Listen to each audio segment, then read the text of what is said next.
Bismillahirrahmanirrahim. Assalamualaikum warahmatullahi wabarakatuh. Innal hamdalillah wassalatu wassalamu ala Rasulillah wa ala alihi washabihi wa man walah, amma ba'du. Allahumma subhanaka la ilma lana illa ma 'allamtana wa 'allimna ma yanfa'una wa zidna ilman. Rabbana atina fid dunya hasanah wa fil akhirati hasanah wa qina adzabannar.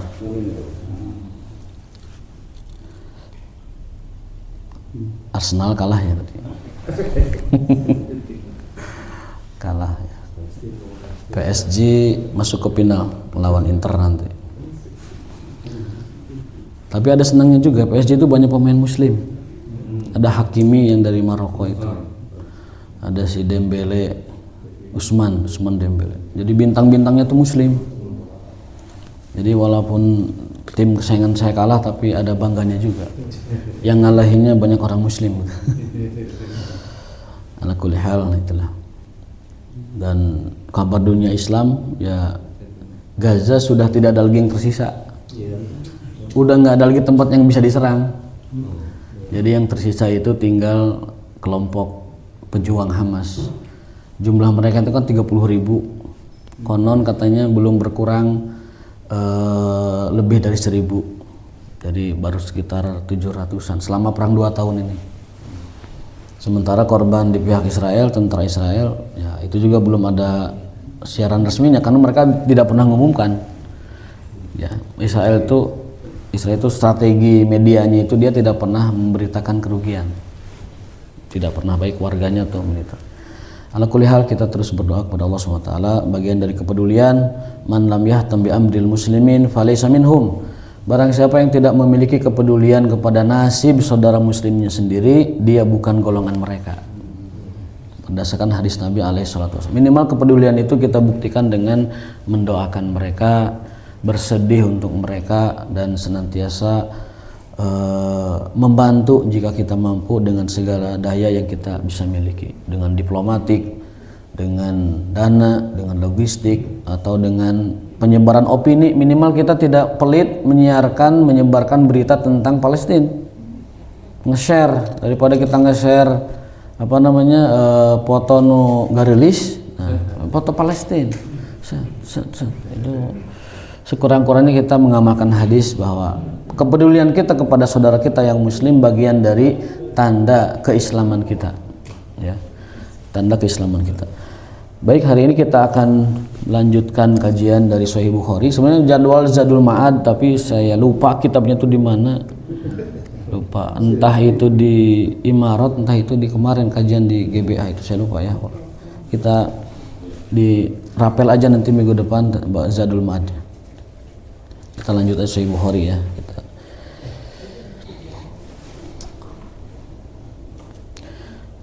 An Jabir bin Abdullah radhiyallahu anhuma, karena bapak juga muslim, anna Rasulullah sallallahu alaihi wasallam qala rahimallahu rajulan.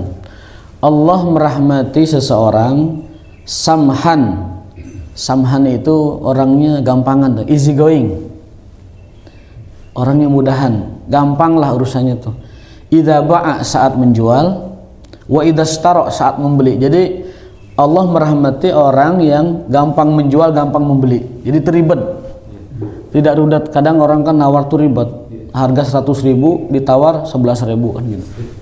Biasanya ibu-ibu gitu, diajak ke gede bagi, Kang seberaha 100 neng, oh 15 nya.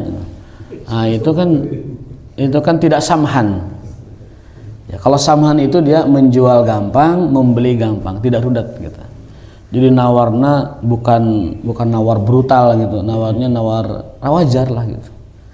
Rahimallahu, Allah merahmati, Allah menyayangi, kata Rasulullah SAW, seseorang yang rajulan samhan, orang yang mudahan, orang yang gampang dalam segala urusan. Idza ba'a saat menjual, wa idza ishtara saat membeli, wa idza iqtada juga saat menghutang atau memberikan hutang. Jadi Allah merahmati, Allah menyayangi orang yang mudah membeli, mudah menjual, mudah menghutang, dan mudah juga menghutangkan kepada orang lain. Nah, ini hadis Nabi SAW memberikan motivasi kepada kita agar menjadi orang yang tidak rudet. Jadi orang tuh easy going aja lah. Gimana baiknya, sok aja, jeger-jeger gitu ya, jebret-jebret, tidak usah menyusahkan urusan orang Islam. Kan yang membeli orang Muslim, yang menjual orang Muslim, maka pembeli dan penjual itu harus memudahkan urusan saudaranya. Untung-untung beda dikit, rugi-rugi beda dikit, udah nggak apa-apa. Ya, cincai, cincai. Itu dari bahasa Arab, cangcai ya, yu cangci yu, cincai gitu ya. Itu agar mudah ya.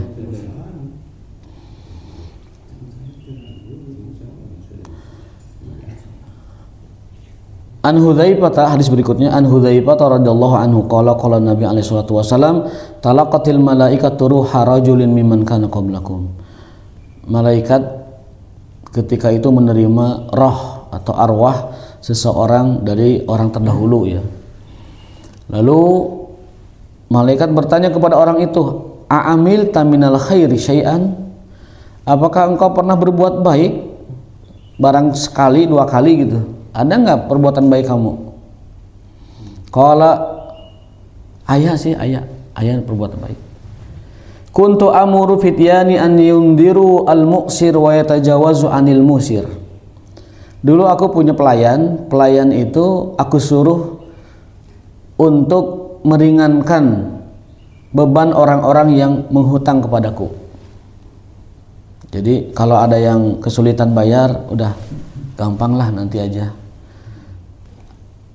Kalau ada orang yang sanggup bayar ya diterima, kalau enggak ya. Maka fatajawazallahu anhu, maka Allah pun menggampangkan urusannya di akhirat nanti. Jadi orang tersebut tidak punya kebaikan, orang tersebut nggak punya kebaikan. Kebaikan yang dia miliki ini orang dulu ya. Orang dulu berarti kita tidak bicara rukun Islam, rukun iman. Orang dulu nih. Dengan modal iman kepada Allah saja begitu, itu sudah ahli tauhid begitu. Karena syariatnya berbeda. Orang dulu ada yang ruhnya diterima malaikat ketika meninggal dunia, diperiksa, apakah engkau pernah berbuat kebaikan? Kata dia, ada, saya ingat satu kebaikan. Saya tuh punya kebiasaan nyuruh pembantu saya untuk ngabsen siapa yang punya hutang ke saya. Kalau dia, para penghutang itu tidak punya pembayarannya, tangguhkan saja. Kalau bayar silahkan, kalau enggak juga silahkan. Maka dengan begitu, dengan bersedekah cara seperti itu, Allah pun meluputkan pemeriksaannya.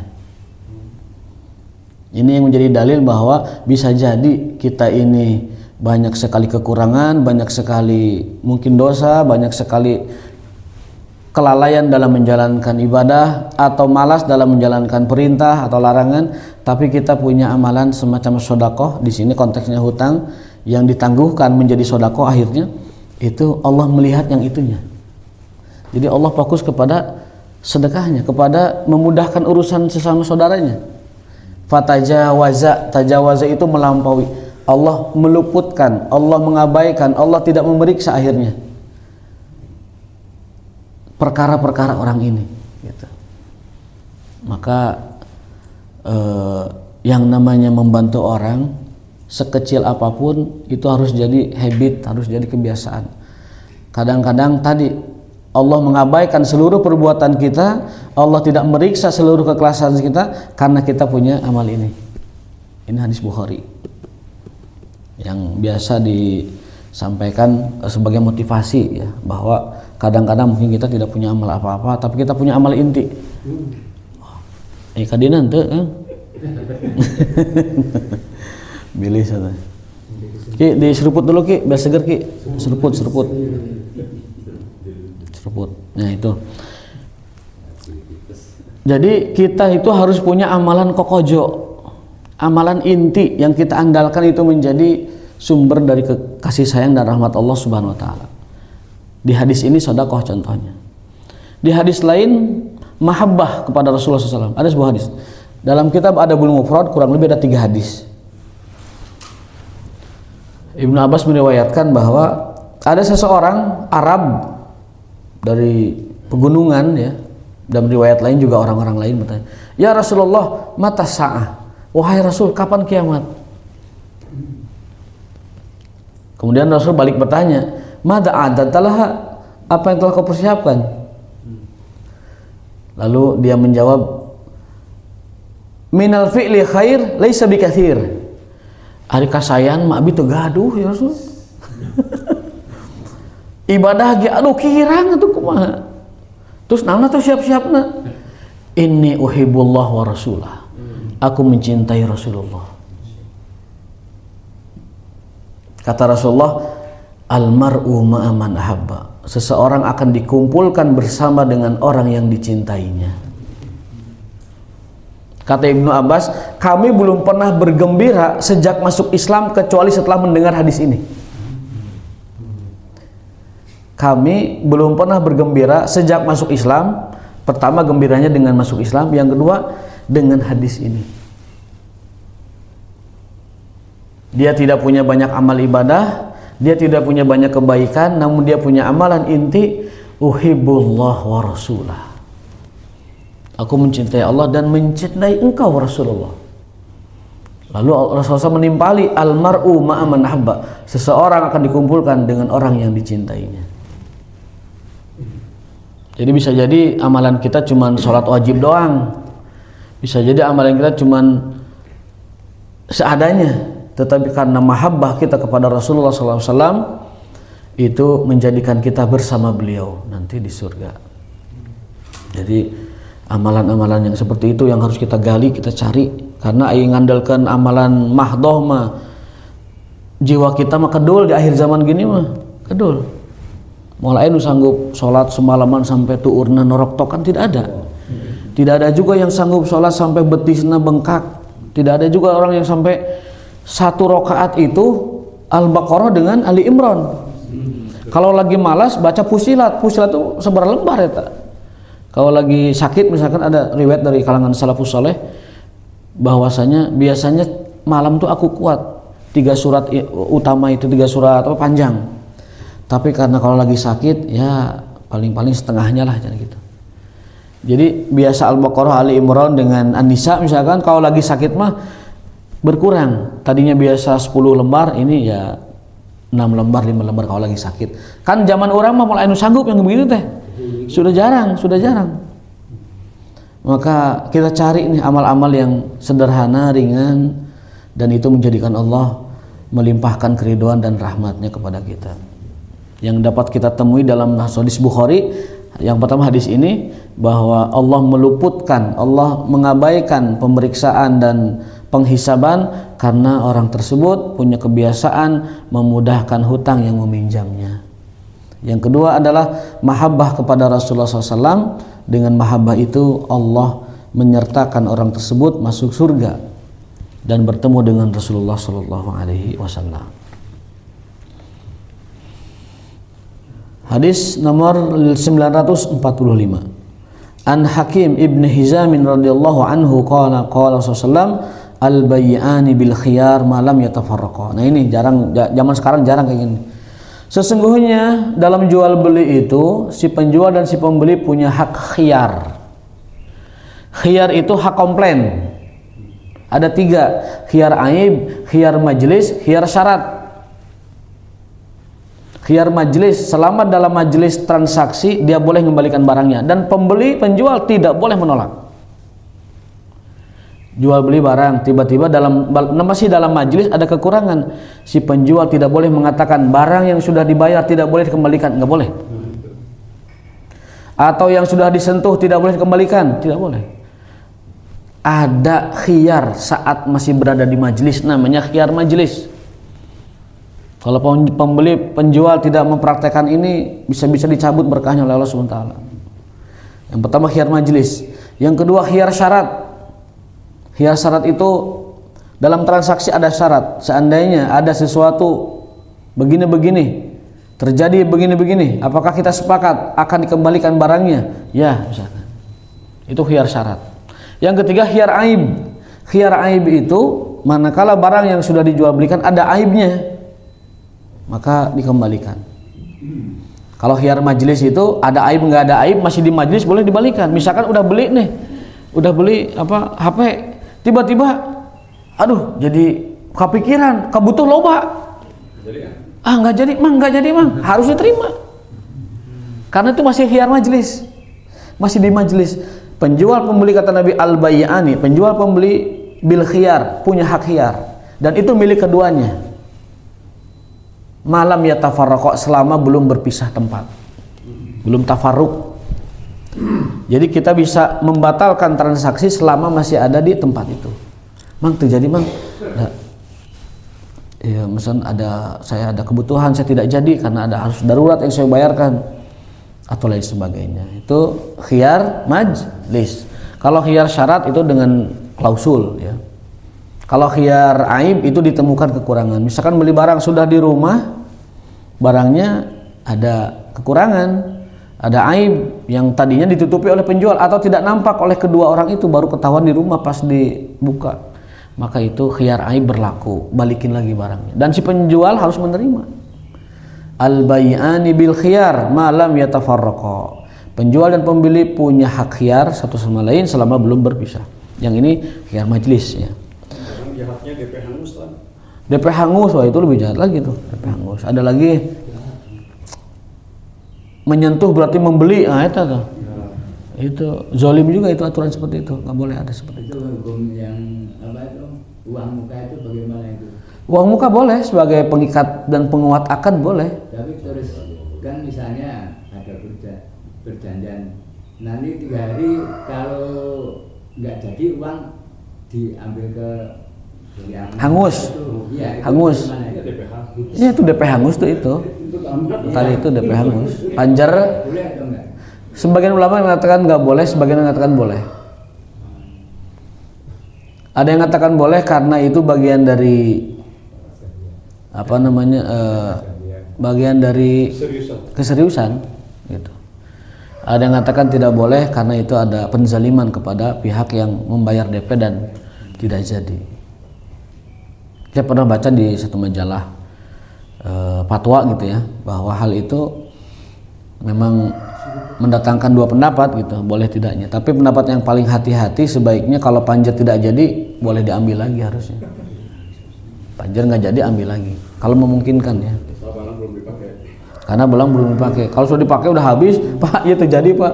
Ayo barang sebeak, kiripik misalkan DP 1.000, kiripik 10.000 sebeak, tidak bisa. Tidak bisa. Jadi apa namanya? Kalau si pembeli ngutang, iya, kemudian sesuai jatuh tempo kesepakatan tidak bayar, diambil lagi sama si pemiliknya, haram nggak? Saya jual barang ke Ustaz nih, 1 bulan lunas ya, oke iya. Ternyata nggak lunas. Aduh, bentarnya canak lagi lunas. Bisa. Kita menjual barang, temannya tidak bayar, saya ambil lagi ya. Tapi kalau dia sudah bayar sesuatu balikin. Dia sudah bayar sesuatu balikin. Gitu. Nah, untuk hutang piutang itu ada sebuah kabar gembira dari Rasulullah SAW, karena akad hutang itu menolong ya. Kalau orang itu menghutangi, maka dia mendapatkan pahala sedekah dari nilai yang dia hutangkan itu. Kalau dia memberi tangguh saat jatuh tempo, dia juga mendapatkan pahala sedekah sebesar yang dia hutangkan itu. Jadi kalau kita punya menghutangi orang 1 juta, 10 orang aja, lalu mereka tidak sanggup bayar, kita kasih tangguh sebulan, maka sebulan kita mendapatkan pahala tiap hari 1 juta dari tiap orang, lalu 10 kan 10 juta. Kita dapat pahala sedekah 10 juta tiap hari selama sebulan. Dapat pahala sedekah tiap hari 10 juta selama 1 bulan. Itu kehebatan dari itu. Kemarin Ustaz Asep kan memaparkan sebuah hadis yang kata beliau sendiri masih diteliti hadisnya, bahwa orang yang memberikan hutang itu pahalanya lebih afdol dari bersedekah. Kenapa? Karena orang yang memberi hutang itu memberi bantuan kepada orang yang sudah merendahkan dirinya dan kehormatannya demi mendapatkan hutang untuk keperluan dirinya. Itu maka kata hadis itu, pahala memberi hutang lebih besar daripada pahala bersedekah. Padahal hutang itu kan dibayar lagi nantinya, tapi gede pahalanya karena kalau sedekah orang tidak sampai merendahkan diri, dikasih enggak. Tapi kalau sama hutang itu orang sudah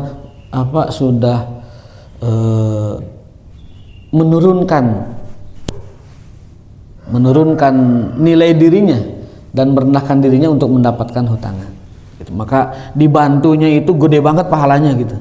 dibantunya gede banget. Jadi kalau ada orang datang kepada kita ngutang ya, terutama untuk kebutuhannya, itu pahalanya lebih gede dari sedekah. Jauh. Hadisnya nggak kuat. Hadisnya kata Pak Asif kemarin masih diteliti wallah alam, tapi sebagian ada yang mendoifkan. Mungkin lebih besar itu kalau tidak dikembalikan gini. Ya itu mah jadi sedekah asli itu mah. Jadi sedekah asli itu mah. Ya sudah. Ya kita membantu. Ya mungkin, ya. Mungkin masuk pertimbangannya. Ya sedekah kalau nggak dibayar diikhlaskan, ya juga ngebantu dengan hutang. Masuk juga. Masuk ke barang Mas. Sedekahkan. Ya, keluar sedikit dari yang ini. Ya, seperti kita bahas kemarin di rapat koperasi itu, untuk menghindari riba, uang dengan uang pasti haram. Pasti haram. Tapi barang dengan uang itu halal. Misalkan nih, saya butuh barang, mau impor barang X dari Cina, modal kagak ada, pinjam gak BRI. Kalau pinjam uang kan udah pasti haram kan. Tapi saya bilang, tolong beliin barang X itu. Jadi deal, oke lah. Saya belikan barang itu dari, tapi cek BRI deh. Tapi uang tuh bisa dan beliin ke Cina. Biasanya bapak duit akad namanya juga gitu. Tapi yang beliin anggap bapak-bapaknya ada, saya nggak bisa beli dari Cina itu. Ya, boleh itu. Oh, boleh. Boleh. Karena akad kedua itu akan taukil, akan perwakilan. Jadi nanti akad kedua itu akan wakil. Nih kamu beliin aja sama kamu, udah saya nggak bisa belinya sama kamu. Ini pakai uang ini. Itu akan mewakilkan. Sebenarnya bank itu yang membeli ke sana. Tapi dia nggak tahu. Tapi karena dia nggak tahu caranya, menyuruh kita. Itu boleh. Terus kalau beli mobilnya nyari sendiri? Beli mobil nyari sendiri, kemudian? Jadi sama kayak kasusnya ya barusan. Kalau itu ada akad taukilnya nggak apa-apa. Kalau ada akad taukil ya akan mewakilkan boleh. Harus ada ininya, harus ada ijab qabulnya, akadnya harus. Jadi sebenarnya di zaman konteks sekarang murabahah dengan riba itu serupa tapi tak sama itu. Serupa tapi tak sama, mirip tapi tak sama. Contoh gini, dalam konsep murabahah syariah begini, Pak, saya mau beli rumah ke bank tuh, berapa? 100 juta. Ini rumahnya di itu tuh, di ujung genteng di itu, Saacan Ciwidey itu, segede pelok lah. 1 juta, oke. Kapan mau transaksinya? Sebutkan, saya perlunya rumah ini bulan anu. Maka si bank itu datang ke pemilik rumah, Pak, saya beli rumahnya ya. Oke, berapa? 100 juta. Nanti bank ngejual ke kita 120 juta. Dibayar 3 tahun. Itulah konsep syariah. Itu murabahah syariah. Nah kalau ke non syariah, Pak, saya perlu uang buat beli rumah. Berapa rumah harganya? 100. Nah udah nih 100. Nyicil. Jadi kan beda. Kalau yang pertama itu kita nyicil barang, kalau yang kedua kita nyicil uang. Nah yang nggak boleh itu nyicil uang. Nyicil uang dengan kelebihan tuh nggak boleh. Kalau nyicil barang dengan kelebihan itu boleh. Itulah murabahah. Maka kan seperti sama kan? Seperti serupa maksud saya. Mirip, tapi itu tak sama. Ini mah akadnya kita menyicil barang, dan itu bebas nyicil barang mah. Kalau ini akadnya nyicil uang. Pokoknya kalau barang selain barang ribawi yaitu bahan pokok dan uang, kata Rasul bi'u masyi'tum, pek kumaha maneh transaksikeun, pek wae eta mah. Masing saya menjual kacamata ditukar dengan mobil juga nggak apa-apa, ini bukan barang ribawi. Ada yang minat cincin saya misalkan, itulah tukerlah dengan motor, nggak apa-apa. Da cincin motor mah bukan barang ribawi. Tapi KHD sakilo beas bagus dengan 10 kilo beas butut tidak boleh, karena beras adalah barang ribawi, bahan pokok. Ya, tidak boleh. Atau menukar uang, sesama rupiah nih, 10.000 dengan 10.500 itu riba. Kade tanukaran duit di pinggir jalan 100.000 dibayar seberapa? 90, nggak boleh, itu riba itu. Itu riba. Jangan gara-gara angpau kita jatuh kepada riba. Kalau sepakat bagaimana? Justru riba itu karena sepakat. Riba itu karena akad. Kalau nggak sepakat mah sedekah jatuhnya. Misalkan gini, Mas minjam uang ke si A 100.000, pas dibalikin ditambahin, Mas saya ada rezeki nih, lagi ada rezeki, itu boleh. Nabi kalau menghutang selalu membayar lebih. Rasul itu kalau menghutang selalu bayar lebih sebagai bagian dari ihsan beliau kepada. Tapi itu tidak diakadkan. Kalau diakadkan jatuhnya riba gitu, Mas. Ya. Riba itu berasal dari kesepakatan. Kalau tidak ada kesepakatan, sodakoh jatuhnya itu sukarela. Jadi bayarlah hutang dan berikan hadiahnya sebagai apresiasi dia telah membantu kita. Bayarlah hutang dengan lebih, tapi jangan diakadkan. Apalagi akadnya sudah persen-persenan di awal, itu jelas riba. Apalagi persen itu dari modal ngambil angkanya, itu jelas riba. Gitu. Jadi sekali lagi, walaupun atas ridho sama ridho, walaupun itu diakadkan, itulah riba. Gitu. Jadi riba mah tidak ada hubungan dengan walaupun ridho yang memberinya, yang meminjamnya, tidak ada. Riba mah itu hukum Allah. Tidak ada kaitan dengan ridho dengan tidak ridho, atau dengan akad atau tidak akad. Riba mah tetap riba. Kalau mau tidak riba, berikan hadiah di akhir. Kalau mau tidak riba, jangan diakad di awal. Itu. Jadi sedekah jatuhnya, kebaikan. Terus yang tadi kalau kita menukar uang di pinggir jalan mau lebaran, solusinya ada sebenarnya. Tukarkan dulu dengan si akangnya itu 1 juta dengan 1 juta. Setelah itu kasih dia uang ongkos nukerin ke dalam, kan ngantri di bank itu juga susah kan? Kasih uang jasa. Jang, tajang, iya tukarnanya 1 juta, tajang manehna 10. Gitu, harus gitu. Akadnya gitu. Tajang maneh 10 kan maneh capek nungguan di itu. Gitu cara. Jangan ditransaksikan 1 juta dengan 995, jangan. Itu riba jatuh. Jangan ditransaksikan. Harusnya transaksinya normal dulu biasa. Kemudian berikan berikan upah dia ngantri atau berikan dia uang kopi dan lain sebagainya, itu silahkan begitu ya. Kalau akadnya itu dengan pegawai bukan pemilik boleh kan? Akad pegawai bagaimana? Kan si pegawai BRI itu kan dia bukan pemilik, karyawan. Ya. Kita berakad dengan karyawan BRI bukan dengan pemilik BRI. Apakah dia sudah mewakili sebagai pemilik? Riba itu kan tidak ada hubungan dengan dia sebuah bank atau bukan bank. Sama aja. Sama aja. Sama aja. Artinya kalau yang kasus yang saya tanyakan tadi, dapatnya. Oh, yang tadi, ya. Si bank itu nyuruh karyawannya untuk beli, ya itu atak taukil juga boleh itu, boleh akan taukil. Jadi si bank itu nyuruh karyawan mewakilkan kepada karyawannya, pangmelikeun barang ieu ka Cina, da bank tidak mungkin membeli langsung, pangmelikeun, kemudian nanti akadkan, saya dengan kamu akadnya wakalah, taukil. Nanti bank dengan Pak Haji akadnya itu adalah murabahah, gitu, akadnya murabahah. 2 kali akad tadi ya? 2 kali akad. Tidak apa-apa 2 kali akad. Yang tidak boleh itu 1 akad berbarengan. Contoh gini. Jika Anda membeli dari kami, maka Anda telah bersedekah 15%. Itu nggak boleh kayak gitu. Dagang sedekah. Jangan sampai ada orang membeli barang tapi berniat ada sedekah di situ. Atau orang bersedekah tapi sekalian meuli itu tepuguh jadinya. Itu salah kaprah. Itu salah kaprah. Kalau dalam transaksi nggak boleh. Jangan sampai ada orang membeli gara-gara dia ada motivasi sedekah. Jadi kan tidak, jadi rancu akadnya. Rancu. Ini jual beli atau sedekah? Sedekah itu akad kebaikan, tidak boleh ada lebihan, tidak boleh ada untung. Sementara jual beli akad profit, harus ada untung. Kan rancu jadi duanya. Kalau mau begini, keuntungan dari bisnis ini insya Allah akan kami infakkan kepada fakir miskin. Nah, itu beda.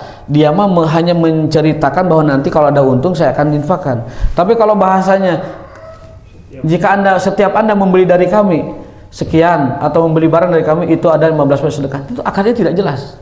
2 akad dalam 1 transaksi itu nggak boleh. Ya, jadi akda ini fi bain wahid itu nggak boleh. 2 akad dalam 1 transaksi itu nggak boleh. Harus jelas ya.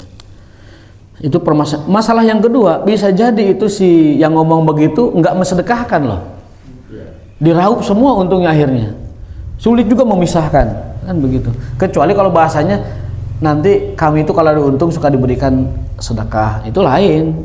Itu kalau ada untung. Nah, ini kan bukan ditransaksi. Kalau ini ditransaksi dari awal, itu nggak boleh, harus jelas. Meli-meli sedekah yang jelas gitu, beli atau sedekah. Tidak boleh 2 akad dalam 1 majelis. Jadi rancu ya, tidak jelas. Kalau minjem misal ke bank tapi bunganya 0%, tetap haram enggak? Minjam ke bank bunganya 0%, lalu banknya untung dari mana? Kalau telat didenda. Ya berarti dendanya apa? Berarti ribanya di tempo. Kan riba itu ada dua, Pak. Ada riba lebih, ada riba tempo. Riba lebih itu dalam bahasa Arab namanya riba fadol. Kalau riba tempo namanya riba nasiah. Riba yang orisinil itu riba tempo. Orisinil maksudnya riba yang dari zaman Quraisy dulu itu riba tempo. Orang Quraisy itu tidak pernah ngehutangin 1 juta dibayar 1.200.000, nggak pernah. Kecuali kalau lebih waktu bayar kelebihan temponya. Maka kata Rasul ketika haji wada beliau kan proklamasi itu kan kemenangan. Berikut juga hukum-hukum yang berkenaan dengan warga negara. Kaum muslimin darahnya haram, kehormatannya haram, hartanya haram kecuali dengan akad yang benar dan sebagainya. Nah, di situ ada ungkapan ala inna ribal Abbas maudu'un. Sesungguhnya mulai hari ini ribanya Abbas, ribanya Quraisy terlarang. Maudhu' dibenamkan, tidak berlaku lagi. Tidak boleh ada lagi orang yang meriba dengan riba fadl itu, riba tempo, riba nasiah. Nah, jadi riba tempo itu riba orisinil itu. Zaman sekarang ditambah lagi riba yang baru, riba ziyadah, riba tambahan. Nasiah namanya itu. Fadl namanya. Ya, lebih parah sekarang. Zaman dulu riba itu hanya dari tempo, zaman sekarang tempo dan juga dari pokok malah. Riba sekarang tuh 2 kali lipat dari riba orang dulu. Temponya dikejar, kemudian interestnya juga, bunganya juga dari pokoknya dikejar. Jadi kita 2 kali kita diribakannya itu. Kenapa kita serius bahas riba? Karena Allah menantang pelaku riba.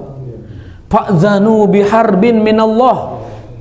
Kata Allah, aku umumkan perang dengan pelaku riba. Kalau Allah ngajak perang, siapa yang berani? Siapa yang bisa melawan? Siapa yang bisa menahan? Tidak akan bisa. Fa'dzanu biharbin minallah. Maka kata Allah, yang sudah. Yang sudah. Jadi tapi ke depan lagi jangan. Wa dzaru ma baqiya minar riba. Yang sudah mah sudah. Yang akan depan jangan lagi bertanya seperti itu.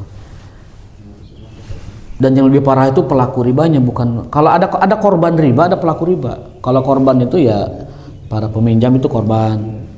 Walaupun dosa ya dosanya tidak sebesar yang menikmatilah begitu. Hatta yatafarraqa fa in sadaqa wa bayyana burika lahum fi bai'ima. Orang jual beli baik si penjual maupun si pembeli fa in sadaqa, kalau jujur menerangkan kekurangannya apa, kelebihannya apa, harga sebenarnya berapa, kalau perlu dijelaskan, kemudian ada aibnya di mana, dia jujurlah. Wa bayyana burika lahum, Allah akan berkahi perniagaannya. Yang didapatkannya akan menjadi harta barokah, akan menjadi harta yang bermanfaat, yang menolong dia dunia akhirat dan membantu dia untuk beramal soleh. Ciri harta berkah itu harta yang memudahkan kita beramal soleh. Kalau kita punya harta mudah beramal soleh, itu harta kita barokah itu.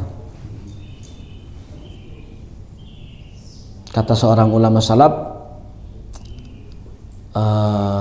kullu nikmatin la yu'addika ila ta'ah fahiya baliyah. Setiap nikmat yang tidak membawamu pada ketaatan, maka itu hakikatnya adalah musibah. Hakikatnya adalah petaka.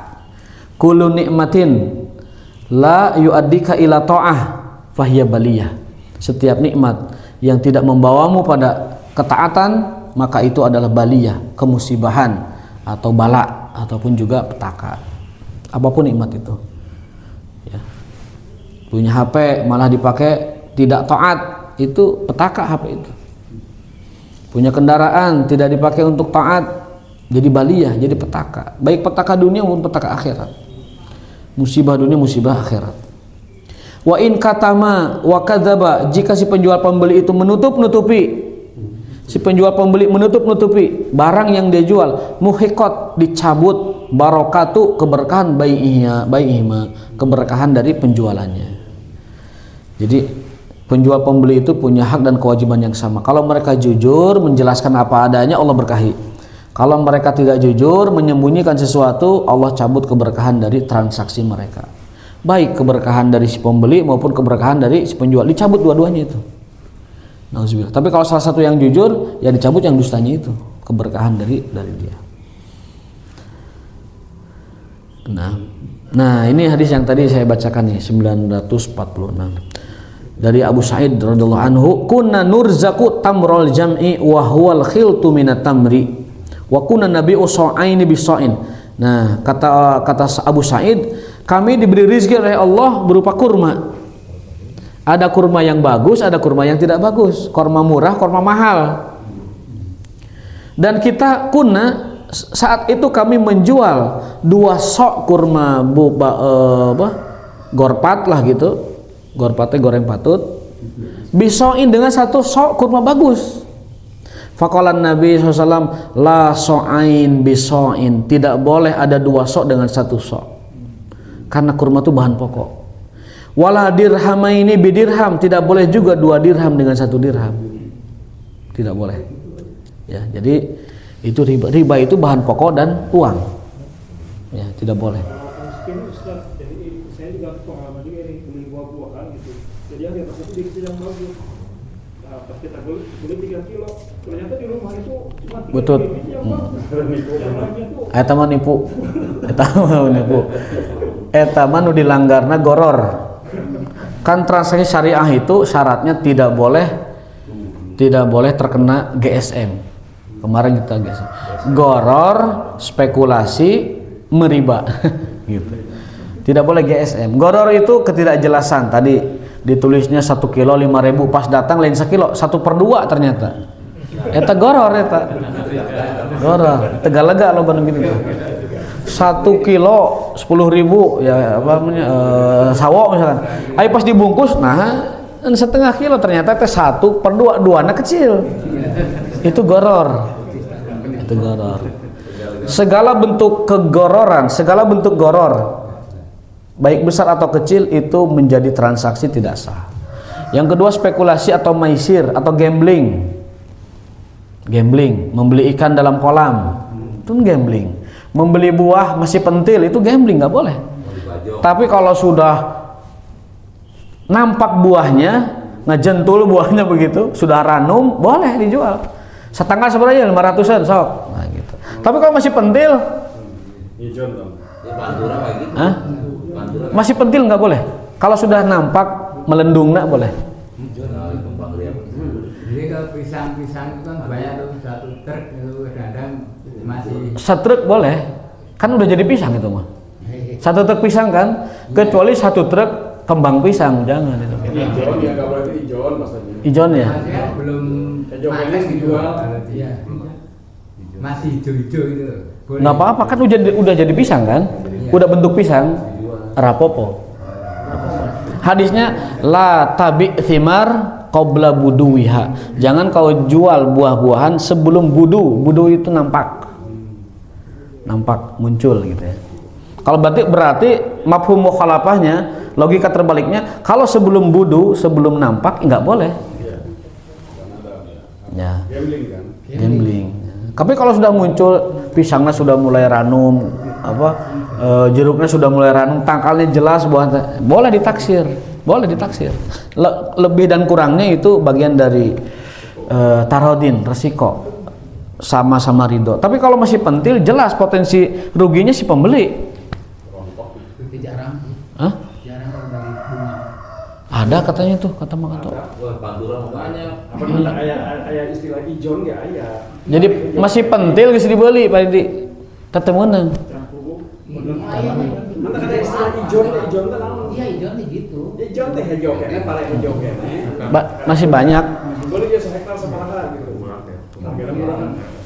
Itu gambling jelas, gambling. Kecuali kalau sudah parete ketinggali parete, bener gitu tah, harus muncul karoneng itu boleh.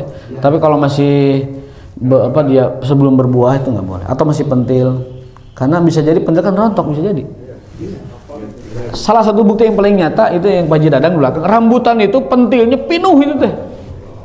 Tapi teu aya nu buah nih kejacan. Makanya kan mau minta pupuk tuh ke Pak Haji kemana nggak tahu jadi apa nggak itu mau beli pupuk itu. Itu buktinya tak di sana ada rambutan satu tangkal gede, penuh eta pentilna sampai ke balaku pentil. Tidak ada satupun yang jadi buah.